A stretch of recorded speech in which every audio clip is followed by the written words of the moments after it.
ሰላም ተመልካቾቻችን ቢሉላ ፊልም ፕሮዳክሽን በየሳምንቱ በዚህ ሰዓት ይዞላችሁ የሚቀርበው ስለ ህይወት የተሰኘው ፕሮግራማችን አሁን ይጀምራል። ስለ ህይወት ፍርድ የተሰጠባቸውን እውነተኛ ወንጀል ታሪኮችን ለእናንተ ለተመልካቾች በድራማ መልክ እያቀናበርን ይዘን የምንቀርበው ፕሮግራም ይሆናል። የዛሬውን ፕሮግራም ይዘንላችሁ የቀረብነው እኔ ብስራት ገመቹና ሲሳይ ተስፋዬ አንድ ላይ በመሆን ነው። እስከ ፕሮግራማችን ፍጻሜ ድረስ አብራችሁ እንድትቆዩ እንጋብዛለን። እናመሰግናለን።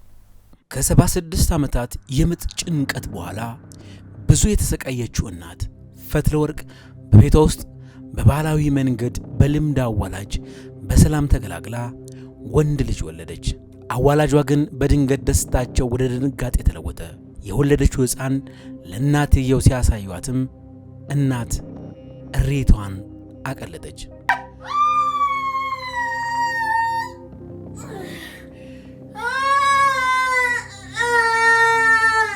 ከዚህች ዕለት ጀምሮ የተወለደው ሕፃን ነፍስ አውቆ መፈጠሩ ለመጥራት እንኳን ሳይደርስ ስቃይ ይወርድበት ጀመር።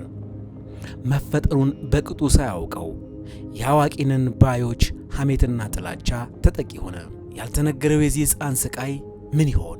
ምክንያቱና የመገለሉን የመገፋቱን ምክንያትስ የምስኪኑ ሕፃን ፈንታስ ምን ይሆን? የዛሬው የስለ ሕይወት ዝግጅታችን ምላሹን ይዞ ቀርቧል። እስከ ዝግጅታችን ፍጻሜ ድረስ ከኛ ጋር ይሁኑ። ስለ ሕይወት ቲቪ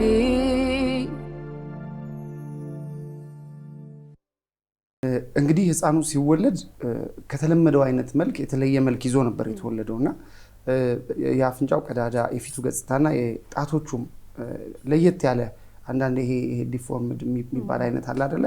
ለየት ያለ የጤና እክል የነበረበት ልጅ ሆኖ ነው የተወለደው ሲወለድ ጀምሮ። እና እነዚህ ነገሮች ድንገት ማንኛውም ሰው ሲያይ መጀመሪያ ላይ በመጀመሪያ እይታ ሊደነግጥ የሚችልባቸው ገጽታዎች አሉ፣ በፊቱ እና በእጁ በአንዳንድ አካሉ ላይ ማለት ነው። እና አድጎ ሲጀምር ራሱ አረማመዱ ለየት ያለ ነበር የነበረው። ይሄ ነበር የነበረው የልጁ ተፈጥሮ ማለት ነው። እንግዲህ ይሄ ሕፃን ልጅ ያኔም ካደገ በኋላ አያወራም፣ ነገር ግን ድምጽ ያሰማል። እናትየው ግን እንደተናገረችው ከሆነ ሕፃኑ ሲወለድ መጀመሪያ ገና የተወለደ ቀን ቤት ውስጥ ነው የተወለደው። የተወለደው ደግሞ ምንም አይነት የሕክምና ባለሙያ በሌለበት በልምድ አዋላጅ ነው። የልምድ አዋላጇ ተለቅ ያሉ እናት ወይንም ሴትዮ ናቸው። እሳቸው ሲያዋልዷት ምንድነው የሆነው? ሕፃኑን ገና ሲያዩት እንዳልከው አይነት መልክ ኖሮት ስለተወለደ ከሷ እኔ ካሰማሁት ድምጽ በላይ ማለትም እሷ በምጥ ሰዓት ካሰማችው የጩኸት ድምጽ በላይ ነው ሴትዮዋ በጣም የጮሁት አይተውት ደንግጠው ማለት ነው። ያ ነገር ጭንቅላቷ ውስጥ እስካሁን ድረስ እንደቀረ ትናገራለች። ከዛ በኋላ ምንድነው የሆነው?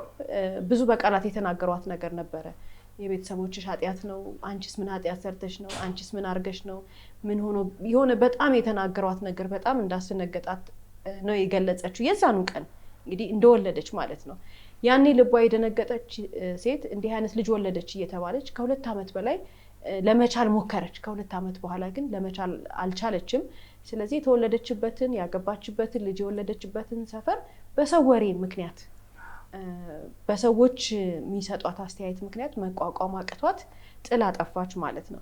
እሷ ከ2 ዓመት ከ1 ወር ወይንም 2 ዓመት በላይ እንዳልነው ቻለችው እንጂ የልጁ አባት ግን 2 ወር ብቻ ነው ሕፃኑን ያየው ወይንም ያሳደገው። አልቻለም። የሰውን ወሬ ሲሰማ መቋቋም ሲያቅተው እርግማን ነው፣ እንደዚህ አርጋችሁ ነው፣ በዘር ይዛችሁ የመጣችሁት ነው እየተባሉ በጣም ሲወቀሱ እሱም ተነስቶ ከ2 ወር በኋላ የት እንዳለ እስከማይታወቅ ድረስ ነው የጠፋው። ይሄ ሕፃን እንግዲህ እንዳልነው አያወራም፣ አይናገርም፣ የተወሰነ ድምጽ ያሰማል። በዚህ ሁኔታ የሰው አፍ ፈርታ እናትየው ከ2 ዓመት ከምናምን ከ1 ወር ከ2 ወር በኋላ ከተሰደደች በኋላ ኑሮዋን ሌላ ቦታ ነው ያደረገችው ማለት ነው። የገዛ አባቱ ጥሎት ከሄደ በኋላም እናትየው ሕፃኑን ይዛ ብቻዋን ብዙ ተሰቃየች። በስተመጨረሻም በልጇ የተነሳ የሚደርስባትን መገለልና ስቃይ መሸከም ሲያቅታትና ሁሉም ነገር ከአቅሟ በላይ ሲሆንባት ልጇን ተሸክማ ተወልዳ ያደገችበትን ተድራ የተኳለችበትን ሰፈር ጥላ ኮበለለች። አድራሿን ለማንም ሳታሳውቅ ወደማታውቀው ከተማ ገብታ ኑሯን ሀብላ ጀመረች።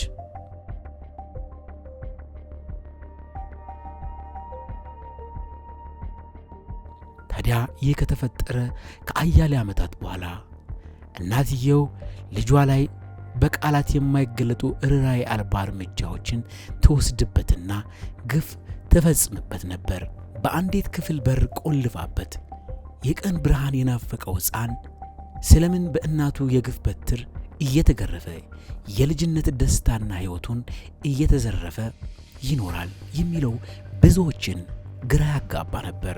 የትላንቱ ጨቅላ ሕፃን የዛሬው የ19 ዓመት ወጣት በአሳዛኝ ሁኔታ ሕክምና ሳያገኝ በር ተዘግቶበት ያሳለፈችውን የግፍ ዓመታት የተመለከተው መርማሪ ፖሊስ ይህ የማይታመን ጉድ እውነት ተከስቷል ብሎ ለመቀበል አቅቶታል። አሁን እናትየው ከ17 ዓመት በፊት የነበረው ማንነቷ ፍጹም ተቀይሯል። ዛሬ ቅልጥ ባለው ከተማ ውስጥ ስትኖር የቀድሞዋ ምስኪን ሴት ሳትሆን ፍጹም አዲስ ሆናለች። በአዲስ ትዳር በአዲስ ሕይወት ስትኖር የቀድሞ ሕይወቷንና ሐዘን የጠላበትን ታሪኳን የሸፈነውንና ለሷ መድመቅ እሱ በመደበቅ መስዋዕት የሆነው ይህ ያው ነው። የ19 ዓመት ታዳጊ ነው። ይህ ልጅ ለማመን በሚከብድ ሁኔታ እናቱ ራሷ በእጇ የምትሰፋለትና የምታዘጋጅለት ጭንብል ተሸፍኖ ሊታይ የሚችለው የፊቱ የተወሰነ ክፍል ብቻ ነበር። በሚያሳዝን ሁኔታ ሰውነቱ በዚህ መልኩ ተሸፍኖና ተጠፍንጎ ታስሮ ሲነጋም ሲመሽም የእናቱና ሰራተኛዋን የግፍ ጽዋ ሲጋት ይኖራል። ፍቅር አይቶና ቀምሶ የማያውቀው ይህ ታዳጊ ወጣት ታዲያ በገዛ ወንድሞቹ ሳይቀር እየተዛተበት ሲኖር ሁሉን ቢችልም የሰራተኛዋና የገዛ እናቱን ጭካኔ ግን የተለየ ነበር። በእናቱ ፈቃድ ሰጪነትና በርቺ ባይነት ሰራተኛዋ ታስከፋዋለች፣ ታስርበዋለች፣ አልፎ አልፎም በህመም እስኪያጓራ ድረስ ትገርፈዋለች።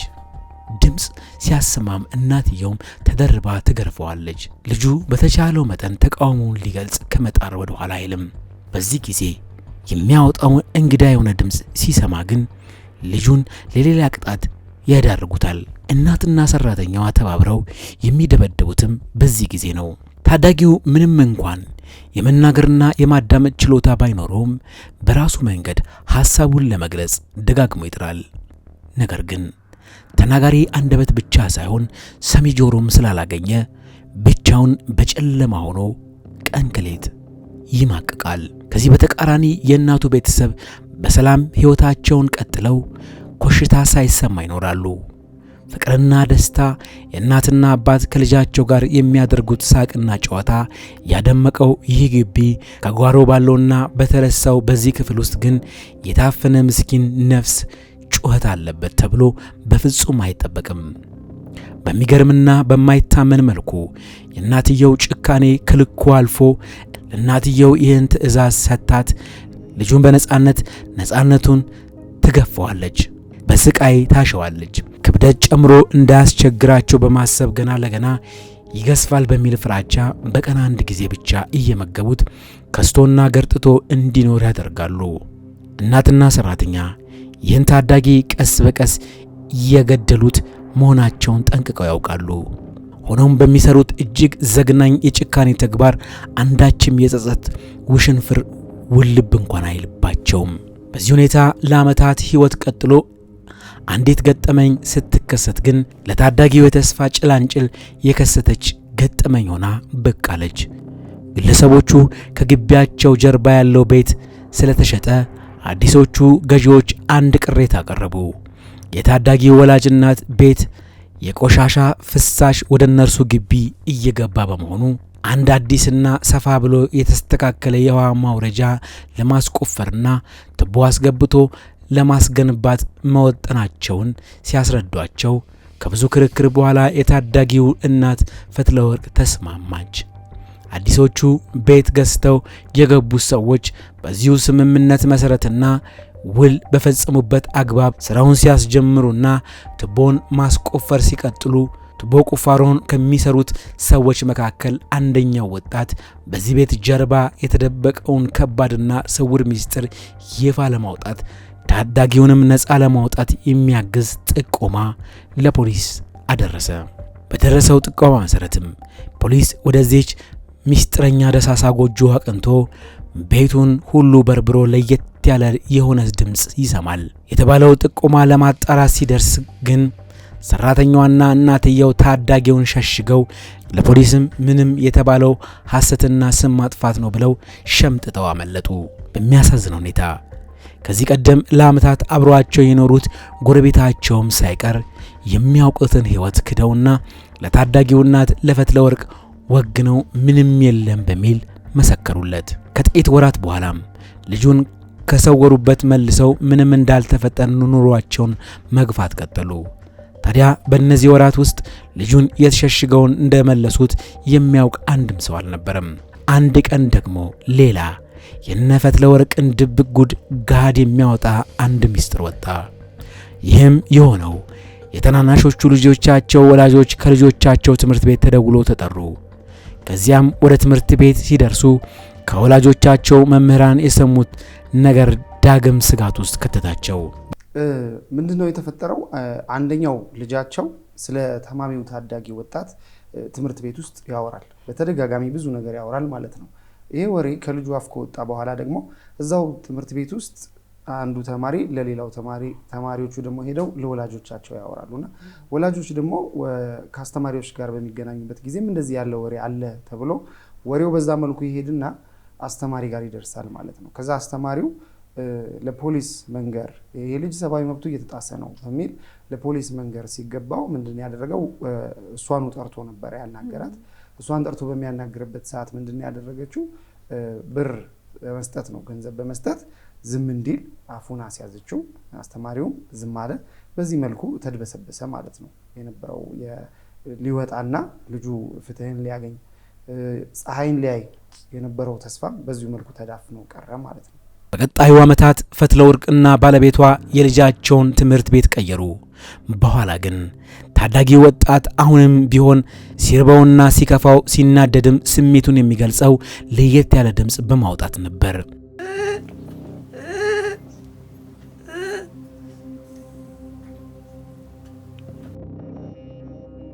በዚህ ጊዜም ድምጹ እየወፈረና እየጎረነነ መጣ።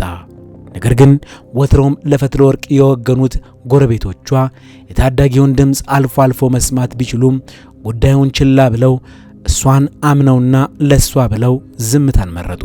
ነገር ግን አዲሶቹና ከጀርባ የገቡት ጎረቤቶቿ እንደሌሎቹ ይህን ለማድረግ ፈቃደኞች አልነበሩም። ከዚህ ቀደምም ቤቱን ገዝተው ሲገቡ ያኔ የቀን ሰራተኛው ለፖሊስ የሰጠው መረጃ ጆሮአቸውን ገብቶ ወሬውም በእነርሱ ዘንድ ተሰምቶ ነበርና ለጉዳዩ አዲስ አልሆነም። እናም ጥርጣሬና ስጋት የፈጠረባቸው ድምጽ ምንነትና ድምጹን የሚያወጣው ሰውም ማንነት ለማወቅ ጣሩ። ጉዳዩንም ለፖሊስ በመጠቆም ያዩትን አንድም ነገር ባይኖርም የሰሙት ነገር እንዳለ ግን አንድ ባንድ በዝርዝር አስረድተው ተናገሩ። ፖሊስ ጥቆማውን እንደደረሰው ከፍርድ ቤት የፍተሻና ብርበራ ፍቃድ በመያዝ ሕግና ስርዓቱን ጠብቆ ቤቱ እንደገና ተፈተሸ። ነገር ግን ታዳጊው አሁንም ሊገኝ አልቻለም። ፖሊስ በዚህኛው ክፍል ፍተሻ በሚያደርግበት ጊዜ ጥቂት ሜትሮች ራቅ ብሎ ባለች ሌላ አነስተኛ ክፍል ውስጥ ግን ሕፃኑ አፉ ተሸፍኖና ተጀቡኖ ተቀምጧል። በዚህ ጊዜ አሳስቃና ምላና ተገዝታ አታላና አስረስታ አግባብታ ፖሊሶችን ለመሸኘት ስትጥር የነበረችው ሰራተኛ ስለተፈጠረው ሁኔታ ሁሉ ለእመቤቷ ደውላ አንድ ባንድ አስረዳቻት። በተመሳሳይ ሁኔታ ታዳጊው ከጭቆና ይፈታ አይፈታ ሳያውቅ ወራት አለፉ። ከእናትየው አንስቶ ጎረቤቶቹን ሁሉ አካቶ ሁሉም የጨከኑበት ታዳጊ በብቸኝነት አዝኖና ተክዞ ነፍሱን በጥርሱ ይዞ ይኖራል። እናትየው ፈትለወርቅ ጎረቤቶቿ እንዲተባበሯት እጅግ አለሳልሳና አግባብታ አነባች። የነበረችውን ታሪክ አምነው ተባብረዋታል። እሱ ከሰው ከተገኘ ሰላም እንደማይሆን ለሷም ለሱም ሆነ ለጎረቤቶቿ ፈጽሞ ሰላም እንደሚነሳቸው በመናገር ያዘኑለት ለሷ ነው እንጂ ለምስኪኑ ታዳጊ ያዘነ አንድም ሰው አልነበረም። ለዚህም እውነቱን ከፖሊስ በመሰወር ጭምር በሷ ጥፋት ተባባሪ ለመሆን አላቅማሙም። ሆኖም ለሁሉ መጨረሻ አለውና የታዳጊው የስቃይ ሕይወት የጨለማ ጉዞ መቋጫው ቀርቦ የመጨረሻው መጀመሪያ የተጀመረው በዚህ ቁራጭ ጨርቅ ነበር። በብርበራው ወቅት ፖሊሱ ያገኘውን አንድ ማስረጃና እጅግ ወሳኝ ፍንጭ ተከትሎ የታዳጊው የነጻነት ቀን ቀረበች። የምርመራ አባላት ተሰብስበው የምርመራው አቅጣጫና ፍንጮች እንዲሁም ቀጣይ እርምጃዎች ላይ ሲወያዩም እጅግ ወሳኝ ፍንጭ ማግኘታቸውና በጣም ጠቃሚ በሆነውና በዚህ ቁራጭ ጨርቅ ላይ በመነሳት ምርመራው የሚቀላጠፍበትና ለውጤት የሚበቃበትን ፍንጭ ማግኘታቸውን ተረዱ። በዚህ ማንም ይጠቅማል ብሎ በማይጠብቀው በዚህ ቁራጭ ጨርቅ መነሻነት ትልቅ የምርመራ ሂደት እመርታ ላይ ተደረሰ። የዛኔ የተገኘው ነገር በእጅ የተሰራ እኛ በተረምዶ ይሄ በኪሮሽ በመናምን የምንለው አይነት ነገር ሳይሆን ከዛም ጠንከር ያለ ጨርቅ ነው። የቤት ሰራተኛዋ ስትጠይቅ ለፖሊስ ያለችው ነገር ምንድነው ይሄ ስትባል የመሶብ መክደኛ ጨርቅ ነው ተቆራርጦ ነው ያለችው። አላመኗትም። ነገር ግን ምን እንደሆነ አላወቁም። ስለዚህ ጨርቁን ይዘው ሄዱ። ያነዛ የተሰበሰቡት የፊት ጭንብል የሚመስሉ አይነት ነገሮች ናቸው። በትክክል ግን ይሄ ነው ብሎ ለመናገር አልቻሉም። ምክንያቱም የተለመደው የአይን የአፍንጫ ምናምን ቅርጽ ያለው ጭንብልም አይደለም። ግራ ተጋቡ። የቤት ሰራተኛዋ እንዳለችውም ደግሞ የመሶብ ክዳን መከለያም ሆኖ አላገኙትም። ስለዚህ ለባለሙያ ሰጡት። ባለሙያ ምርመራ አደረገበት። እነሱ በእነሱ ቤት ባለሙያ ኖሮ ይሄን ነገር የሚያጠናም አይመስላቸውም ነበረ። ነገር ግን በባለሙያ ሲመረመር ያ ጨርቅ የፊት መሸፈኛ ማስክ መሆኑ ታወቀ። ከዛ ቀጥሎ ወይንም ጭንብል መሆኑ ታወቀ። ከዛ ቀጥሎ ደግሞ ያደረጉት ነገር ምንድነው? በምርመራው ሰዓት ላይ እዛ ጨርቅ ላይ የደረቀ የሰው ምራቅ፣ ደም፣ ትናንሽ ደም፣ የሰው ጸጉር ተገኘበትና እዚህ ይሄ ነገር የአንድ ነገር መሸፈኛ ነው ወይንም የተባለው ነገር እውነት ሊሆን ይችላል፣ የቤት ሰራተኛዋ የተናገረችው ነገር ደግሞ ውሸት ነው የሚል ድምዳሜ ፖሊሶች ተረዱ ማለት ነው። ወይንም ፖሊስ ዘንድ ይሄን አይነት አንደርስታንዲንግ መጣ። አዎ የሚገርመው እንደዛ አይነት አንድ ብቻ አልነበረም። መጀመሪያ ላይ የተገኘውን ጥርጣሬ ይዘው ፖሊሶች ከተንቀሳቀሱ በኋላ መጨረሻ ላይ ደግሞ በሚገኝበት ጊዜ የተለያዩ አይነት ጨርቆችም እንደዛ አይነት በተለያየ አይነት ፎርም የተዘጋጁ ማስክ የሚመስሉ ለአይን ለአፍንጫ ቀዳዳ ያለው የሌለው ብዙ አይነት ነበር የነበረውና እንደ መደበኛነት እንደ ልብስም በራሳቸው በእጃቸው እየደበቁ ነበር እያዘጋጁ ልጁን የሚያለብሱ የነበረው። በዛ ላይ ንጽህናውም የተጠበቀ አልነበረም። አንቺ እንዳለችው የፖሊስ ስራ በማይታመን ፍጥነት ቅልጥፍና ሲቀጥልም ታዳጊው በዚህ ቤት ይኖራል ተብሎ በሚገመትበት ሰዓት መሄድ ብቸኛ መፍትሄ ሆኖ ቀረበ። እጅግ አድካሚ በነበረው የምርመራ ጉዞ ወደ መቋጫው ምዕራፍ ተቃረበ። ከጅምሩ ጀምሮ በድምሩ የምርመራ ሂደት የወሰደው ጠቅላላ ጊዜ 2 ዓመት ሊሞላ የተጠጋ ሲሆን ፖሊስ በተለያየ መንገድ የተቀናጀ ጥረት በማድረግ እንቆቅልሹን ሊፈታ ቻለ። በመጨረሻም በዚህ ምስኪን ታዳጊ ወጣት ላይ ላደረሱት ግፍ ሁሉም እንደ ድርሻቸው የሚቀበሉበትና የእጃቸውን የሚያገኙበት ጊዜ ደረሰ። በዚህ መሰረት እናትየው አዲሱ ባሏ እና የቤት ሰራተኛዋ በዋነኝነት ላደረሱበት ግፍ ተገቢውን የሕግ ቅጣት ተቀበሉ።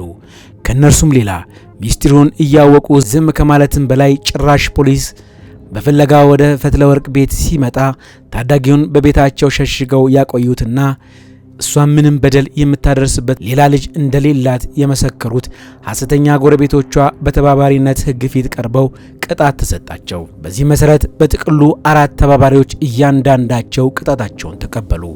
ታዲያ የፍርድ አሰጣጥ ሂደቱ ሲጠናቀቅም ታዳጊው እድሜው 19 ዓመት ከጥቂት ወራት ቢሆንም ፖሊስ ግን ጉዳዩን አስመልክቶ መረጃ ደረሰውና ክትትሉን የጀመረው ገና ታዳጊው 17 ዓመት ልጅ ሳለ ጀምሮ ነበር። እንግዲህ በመጨረሻ ላይ የአዲሱ ባሏ ወንድም ይህንን ነገር ከታወቀና ይፋ ከወጣ በኋላ በባልየውም ሆነ በሚስቱ በዚህ በአካል ጉዳተኛው ልጅ እናት ስራ በጣም ነበር የተበሳጨው፣ በጣም ነበር የተናደደው። እና ይህንን ነገር ሲሰማ ምንድነው ወንድሙ ራሱ እንዲህ ያለ ጉዳይ ውስጥ በመተባበሩ የባለቤቱንም ደግሞ ጭካኔ የገዛ ልጇን በዚህ ሁኔታ ረጅም ሰዓት ጨቁና በማኖሯ በጣም ነበር የተበሳጨው። ከዛ በኋላም ደግሞ ያው የገዛ ወንድሙ የሰውየው ማለት ነው በህጋዊ መንገድ ልጁን ተረክቦ ጤናማና ተገቢ በሆነ መንገድ እየተንከባከበ የማሳደጉን ኃላፊነት ወሰደ ማለት ነው። ስለዚህ ህጋዊ ሞግዚት ሆኖ የወንድሙ ልጅ አሳዳጊ ሆነ ማለት ነው። ከራሱ ልጆች ጋር እያሳደገው ኑሯቸውን ቀጠሉ ማለት ነው። በዚህ መልኩ ምንድነው ህጉ አሁን የሰጠው ለዚህ ለወንድሙ መልካም ስብዕና ያለው ሰው ነው። ጤናማ የሆነ አኗኗር ነው የሚኖረው። ጤናማ የሆነ ቤተሰብ አለው። ስለዚህ ለልጁ ደህንነት አስተማማኝ ነው። እሱም በሚገባ መልኩ ጠይቆ በህግ የተሰጠበት አንዱ ምክንያት ምንድነው እስከ 18 ዓመቱ እንግዲህ ያም አዲሱ እንጀራ አባቱ ቢሆን እናትየውም ብትሆን ከስር ተፈታ እንኳን ቢሆን ልትጠይቅ የምትችልበት ሁኔታ የለም። ሙሉ በሙሉ የአሳዳጊነት ኃላፊነት ለሱ ነው የተሰጠው። ለምን ስለሚገባውም ህግም ይሄንን አይቶ ተገቢ የሆነ የአስተዳደግ ስነ ልቦናው አካሉና ሁለንተናው ሳይጎዳ ጤናማ ሆኖ የሚያድግበት ከባቢ ያለው የዚህ ሰውዬ ቤት ስለሆነ በዚህ መልኩ ተሰጠው ማለት ነው። በጣም የሚገርመው እንግዲህ እቺ እናት እውነትን ነው የካደች ወይንም ልትቀበል አልፈለገችም። ይሄ ልጅ የሷ የህይወቷ ክፍል እንደሆነ ህይወቷ እንደሆነ ማንነቷ እንደሆነ ራሷን ስትዋሸው ኖራ ማህበረሰቡንም ለመዋሸት ያደረገችውን ይሄ ሁሉ የተመለከት ነው ታሪክ። ይሄ ሁሉ የሄደው ውጣ ውረድ ልጁ የተፈተነው ያሳለፈው አሳዛኝ የሆነ ህይወት የመጣበት ምክንያት እናትየው እውነትን መቀበል ስላቃታት ነው። በተመሳሳይ ሁኔታ ብዙ ወላጆች እውነትን መቀበል አቅቷቸው እንዳልከው ልጆቹ ፀሐይ ማየት እየናፈቃቸው ሕክምና ሳያገኙ ትምህርት ሳያገኙ ከኩዮቻቸው ጋር መጫወት እየቻሉ አንዳንዶቹ እንደውም በቀላሉ መዳን ሁሉ እየቻሉ በጣም በብዙ አይነት ሁኔታ ብዙ በደልና ግፍ እየተፈጸመባቸው የሚቀመጡት እናቶቻቸው እውነትን መቀበል ስለሚያቅታቸው፣ አባቶቻቸው እውነትን መቀበል ስለሚያቅታቸው ወይንም የሚያሳድጋቸው ሰው እውነትን መቀበል ስለሚያቅተው ነው። እውነትን እንዳንቀበል የሚያደርገን እንድንክደው የሚያደርገን አስተሳሰብ አመለካከት ነው። ይሄ ደግሞ ከኛ ከራሳችን ከማህበረሰባችን የመጣ ነው። አሉባልታዎች ከአፍ የሚወጡ ከአንደበት የሚወጡ ቃላቶች ሁሉ እነዛን ሰዎች እንዲሸማቀቁ ያደርጋቸዋል። የዛሬ ባለታሪካችንን ስንመለከታት ለምሳሌ ተወልዳ ካደገችበት ባህል አግብታ ከወለደችበት መንደር ሁሉ እንድትወጣ ያደረጋት የአካባቢው ሰው አሉባልታ ወሬ የሚናገሩት ነገር ጭንቅላቷ መቋቋም ስላቃተው ነው። እነዚህም አሁን ያልናቸው ሰዎች በተመሳሳይ ሁኔታ ልጆቹን ደብቀው የሚቀመጡበት ምክንያት የሰው ፍራቻ ነው። ስለዚህ መርዳት ባንችል እነዚህን ሰዎች ከገቡበት ፈተና ውስጥ ለአንድ ቀን እንኳን ሸክማቸውን ለማቅለል አጠገባቸው መሆን ባንችል ቢያንስ ግን ዝም በማለት ልንረዳቸው እንችላለን። ዝምታም ትልቅ እርዳታ ነው።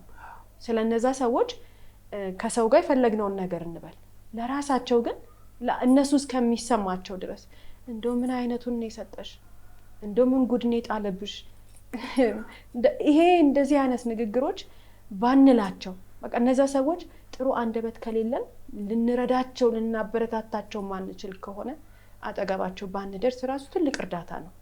ምክንያቱም ሰዎቹ ጭንቅላታቸውን በነካ ነው ቁጥር የምንነካው የነሱን ብቻ አይደለም እነዛንም ህፃናቶች እንደምንጎዳ ማሰብ መቻል አለብን። እያንዳንዱ ሰው እንደዚህ አይነት ህፃናትን ሲያሳድግ ለሚያደርስባቸው ህፃናቱ ለሚያደርስባቸው በደል እኛ እኩል ተጠያቂዎች ነን። በአፋችን በምንናገረው ነገር ተጽዕኖ ፈጥረን ነው ወላጆቻቸው ልጆቹን የሚደብቁት። ስለዚህ ኃላፊነት ተሰምቶን የማህበረሰቡ ህፃናት ወይንም ደግሞ የህብረተሰቡ ውስጥ የሚገኙ ተመሳሳይ አይነት የጤና ችግር ያለባቸው ልጆች የኛ የማህበረሰቡ ክፍሎች ናቸው ብቻ ሳይሆን የኛም ኃላፊነቶች ናቸው ብለን የምናስብ ከሆነ አንደበታችን በመሰብሰብ ከአንደበታችን የሚወጣው ነገር ጥንቃቄ የተሞላበት ነገር እንዲሆን በማድረግ ልጆቹን መርዳትና ማገዝ እንችላለን። ለወላጆች ጥፋት የወላጆች ብቻ ጥፋት ተጠያቂዎች አይደሉም፣ እኩል ማህበረሰቡ ተጠያቂ ነው። እኛንን እነዛ ሰዎች እንዲያፍሩና እንዲሸማቀቁ የምናደርጋቸው ራሳችን በምንናገረው ከአፋችን በሚወጣው ነገር የተነሳ ነው ብዬ ነው ማምነው። እንግዲህ አሁን እንዳለሽው ብዙ አይነት ህመሞች አሉ ሲታዩ የሚያስደነግጡ ወይም ደግሞ የማናቃቸው አይነት እንግዳ የሆነ መገለጫ ያላቸው ህመሞች ሊኖሩ ይችላሉ። እነዚህ ህመሞች ሲኖሩ የመጀመሪያው መፍትሄ ወደ ህክምና መሄድ ነው። ዋነኛውና ብቸኛው አማራጭም ወደ ህክምና መሄድ ነው እንጂ መደበቅ ወይም ማዘግየት በሽታውን ያብሰው ይሆናል እንጂ ምንም የሚለውጠው ነገር የለም። የመጀመሪያው ነገር። ሌላው ደግሞ ትልቁ በሽታ ምንድነው? ሐኪም የማያድነው የህብረተሰብ ኋላ ቀር አስተሳሰብ በሽታ ነው። ይህ በሽታ በሚያሳዝን ሁኔታ ሰውየው አንድ ሰው እንዲህ ያለ በሽታ ተጠቂ የሆነ ልጅ ወይም ደግሞ የቤተሰብ አባል ካለው ያንን ለማሳደግ እናትም ትሁን አባትም ይሁን ወንድም የትኛውም ቤተሰብ ትልቅ ዋጋ ይከፍላል፣ ያስታምማል፣ አብሮ ይታመማል አይደለ? ይሄን እያደረገ እያለ ግን ለህክምና ቢያንስ ምንም አማራጭ የሌለው በምንም መንገድ የማይረዳው ነገር ቢኖር በዙሪያው ያሉ ሰዎችን መጥፎና የተበላሸ አስተሳሰብ የእነሱን አስተሳሰብ ደግሞ መጥተው እንደዚህ ያለ ኦልሬዲ በሽታ ውስጥ ያሉ ሰዎች ትኩረት፣ ድጋፍ፣ አይዞን ማለት የሚፈልጉ ሰዎች ጋር ሄዶ ከንፈር መምጠጥ፣ ያልተገባ ነገር በእርግማን ነው በእንደዚህ ነው የመጣው ይሄ የሚል የአባቱ ጦስ ለልጁ ሆነ እንደዚህ የሚሉ በጣም ኋላ ቀር አስተሳሰቦች መለወጥ አለባቸው። ይሄ ካልሆነ ደግሞ ያው ሌላውን ባፈረሰ ቁጥር አንድ ሰው ራሱንም እያፈረሰ ነው የሚሄደው። አሉታዊ ነገር በተናገረ ቁጥር ስለሌላው ጤናማ ያልሆነ ነገር በተናገረ ቁጥር ንግግር ኃይል ነው። ለሚነገረው ሰው ብቻ አይደለም። ስድብም ወደ ሁለት አቅጣጫ ነው የሚሄደው፣ ትችትም ወደ ሁለት አቅጣጫ ነው የሚሄደው። እኔስ ማን ነኝ የሚል ነገር አለ። ኋላ ቀር አስተሳሰብ ነው ብሎ ይሄንን ነገር መተው ሲገባ አይ እንደዚህ ጋር እኮ ብትሄድ እንደዚህ አዋቂ ጋር እኮ ብትሄድ እንዲህ ብታረግ እኮ የሚል ደግሞ እንደ መፍትሄ ሆኖ የሚመጣም አለ። ሌላኛው ደግሞ እነዚህ ሁለት አይነት ንግግሮች ምን ቆም ብሎ አስቦ ሳይሆን እንዲሁ የመጣለንን ከመናገር የሚመጣ ነው የሚሆነውና ቆም ብሎ አስቦ ይሄንን ብናገር ምን ተጠቅሟለው ሰውየው ለኔስ ደግሞ ትክክለኛ ነው ያ ነገር ብሎ ቢያስቡ ይሄንን ነገር የሰውየው ስነልቦና እንደሚጎዳ ከመርዳት ይልቅ የባሰ ደግሞ ሞራሉንም እንደሚያላሽቁት ሲገባቸው ይሄን ከማለት ይቆጠባሉ። ስለዚህ ሰዎች በየትኛውም ሁኔታ ለመፍረድና እንደዚህ ነው እንደዛ ነው ብሎ ሐሳብ ለመስጠት ከመቸኮላቸው ይልቅ ቀድመው ይሄንን ብናገር ሰውየው ላይ ምን አመጣለው ሁኔታውንስ ስለውጣለው ወይ ብሎ መጠየቅ ተገቢ ነው ማለት ነው። እያንዳንዳችን ስንለወጥ ደግሞ በድምሩ ይሄ ኋላ ቀርነት ይቀርና እንደ ማህበረሰብ እንደ ህብረተሰብ እንለወጣለን ማለት ነው። ሌላው ተመሳሳይ አይነትም ችግር ይሁን በሌላም የጤና ችግር ምክንያት እንዳልከው ሰዎችን የሚያስታምሙበት ህፃን ሊሆን ይችላል፣ አዋቂ ሊሆን ይችላል፣ ወጣት ሊሆን ይችላል፣ ሰዎችን የሚረዱበት ሁኔታ አለ። ከነዛ ነገሮች ትልቁ ነገር ደግሞ የህክምና ወጪ ነው። የህክምና ወጪ እንግዲህ ብልጥ ሰው ለጤናው ገንዘብ ያላወጣ ለምን ያወጣል? ሁሉ ነገር ሰው ሲኖር ነው። አታውጡ እስቲ እንደው ይድናል ግን እስቲ እንደው ይሆናል ብለሻል ግን እስቲ እንደው ይሆናል ብለህ ነው ግን ብለው ሰዎች የሚሰነዝሩትን ቃል እየሰሙ ለጤና የሚወጣን ገንዘብ ለጤናን ለማግኘት ሰውን ለመርዳት ሰው ከስቃይ እንዲድን ወደ ትክክለኛው ጤና ሁኔታ እንዲመለስ ሊሆን ይችላል። ወይንም ደግሞ እንደዛሬው ባለ ታሪካችን አይነት ያሉ ልጆችን ለመርዳት ሊሆን ይችላል ገንዘብ የሚያወጣው። ይሄ ውድድር ውስጥ የማይገባ ገንዘብ ትክክለኛ ቦታ የሚውልበት ቦታ ነው ብለን ነው የምናምነው። ለምንድን ነው ሰው እንግዲህ እንደዚህ አይነት ችግር ያለበት ልጁን ያረዳ ማንን ይረዳል? ንብረት ምንም እኮ ለማን ነው? ዞሮ ዞሮ ለልጁ ነው የሚሆነው አይደል? ስለዚህ ይሄኛው ልጅ የሚያስፈልገው አይነት እርዳታ እያለ ወደ ሌላ ነገር እንዲሄዱ ሰዎች የሚገፋፉ ሰዎች አሉ። ወይንም ለህክምና ገንዘብ ማውጣትን እንደ መባከን የሚቆጥሩ ሰዎች አሉ። ይሄ በጣም ትክክለኛ ያልሆነ እንደ ጎጂ ባህል መታየት ያለበት ነገር ነው። ሰው መጀመሪያ ቦታ መስጠት ያለበት ለጤናው ነው። በተለይ የታመሙ ሰዎችን የምናስታመም ሰዎች፣ የታመሙ ህፃናትን ተሸክመው ያሉ ሰዎች ፍጹም የሚያደርጉት ነገር ለህክምናው የሚያወጡት ገንዘብ የዛን ሰው ጤና ለመጠበቅ የተስተካከለ ምግብ፣ የተስተካከለ መኝታ፣ ምቾት ያለው ነገር የሚያደርጉት ነገር በሙሉ ትክክለኛ ነገር ነው። ሊበረታቱ ነው የሚገባቸው። ምክንያቱም የዛሬ ባለ ታሪካችን ትደብቅ እንጂ በየቤታቸው ሆነው እንደነዚህ አይነት ህፃናትን ምቾታቸውን ጠብቀው ራሳቸውን ትተው ህይወታቸውን ትተው የሚረዱ የሚያሳድጉ ወላጆች አሉ። እጅግ በጣም ሊመሰገኑ ይገባቸዋል። ትልቅ እውቀት ያላቸው ትክክለኛውን ነገር የያዙ ሰዎች ናቸው። ልክ የዛሬ ባለ ታሪካችን እንዳልተቀበለችው ሁሉ የተቀበሉ ደግሞ ወላጆች አሉ። እነዛ ወላጆች ሊመሰገኑ ይገባል ማለት ነው። ውድ የስሌቱ ቤተሰቦች ምንም እንኳን ህይወት በከፋ ተግዳሮት ውስጥ ብታሳልፈንና ባላሰብነው ውጣ ውረድ ውስጥ ብታሳልፈንም እጅ ሰጥተን የራሳችንን ሰዎች ከርተን ከመኖር ፈተናውን በጋራ በመጋፈጥ ራስንም ሆነ ሌሎችን ለመለወጥ መትጋት ይገባናል። በተለይም በትዳር ውስጥ አንዳንዴ የሚጠበቁና የማይጠበቁ ክስተቶች ይገጥማሉና ያልጠበቁት ሲገጥም ጠንክሮ ተደጋግፎ ተሳስቦና ተባብሮ ማለፍ እንጂ ከታመኑት ባልንጀራ ከርቶ መሸሽ አይገባም። በሌሎች ሰዎች በሚደርስ ማንኛውም ችግርና መከራ ላይ መሳለቅና መጠቋቋም፣ ክፉ ማውራትና መፍረድም ነውርና ኋላ ቀር ልማድ ነው እያልን የዛሬውን በዚያ በቃን። እስከ ፕሮግራማችን ፍጻሜ ድረስ አብራችሁን ስለቆያችሁ እናመሰግናለን። ሳምንት በተመሳሳይ ሰዓት በአዲስ ታሪክ እንደምንቀርብ እየገለጽን እንደተለመደው በአድራሻችን አስተያየቶቻችሁን ላኩልን። እስከ ሳምንት ድረስ ቸር ሰንብቱ።